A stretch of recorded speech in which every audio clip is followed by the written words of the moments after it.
Imagine being part of the first crew to land on an entirely new planet. No matter how much data or research we have on it beforehand, that first step into the unknown atmosphere, the first encounter with alien life, would be surreal. It's something that even the most prepared travelers couldn't fully anticipate.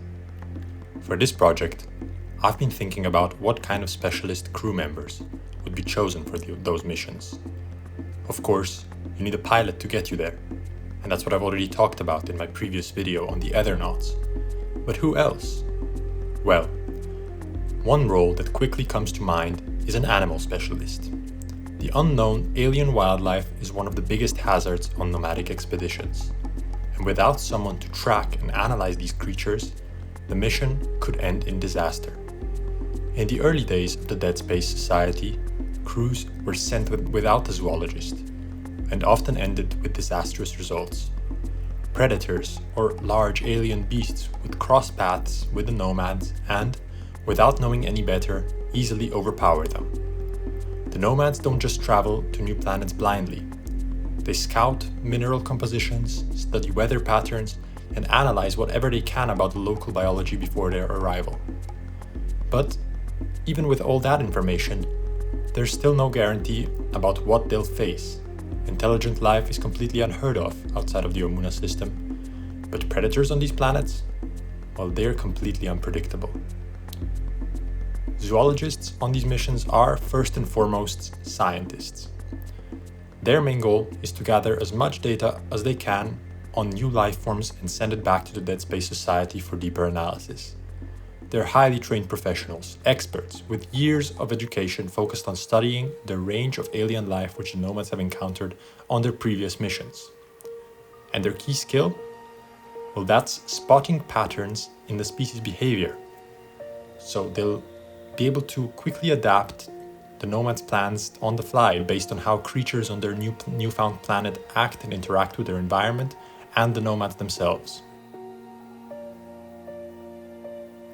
On a mission to planet Volthar, a world almost entirely covered in acidic bogs and toxic soil, the Nomads faced an unusual threat: the Viraloth. These massive, four-eyed cannon-like creatures were fierce guardians of their territory. The Nomads stayed sheltered within their encampment, avoiding any risk of running into the Viraloth. But the zoologist, committed to her mission, ventured out alone, equipment in hand, to track these beasts. A zoologist always travels with two essentials. First, there's the round pack, a cylindrical backpack used by all Nomads, holding a lightweight computer and various tools. The second is the droid ball, an android that functions as a scanner and a data pack, constantly relaying information back to the computer in the round pack for storage.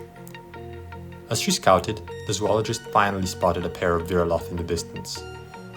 Their neon yellow eyes glowed through the acidic fog, staring back at her, 8 eyes fixed in a tense silence. She stood her ground, watching them intently.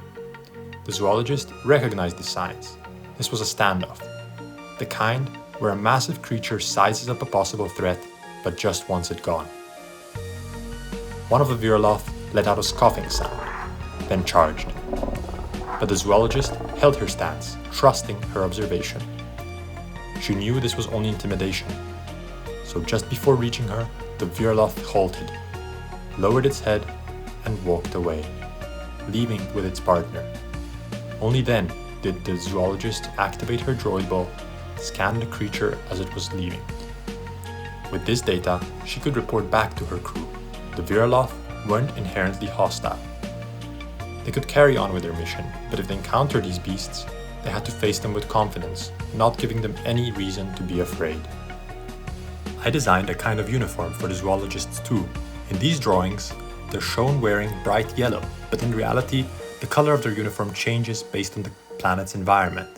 This way, they can camouflage better and appear less threatening to the local wildlife. They actually have two main types of uniforms. The first is a full hazmat suit, which they can easily adapt or roll down in parts for comfort.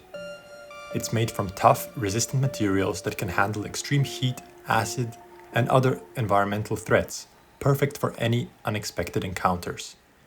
The second option is a more standard nomad raincoat. It's super flexible and it can even double as a blanket in a pinch. And like most nomads, they wear a solar paneled covered hat to power their personal computers and other devices.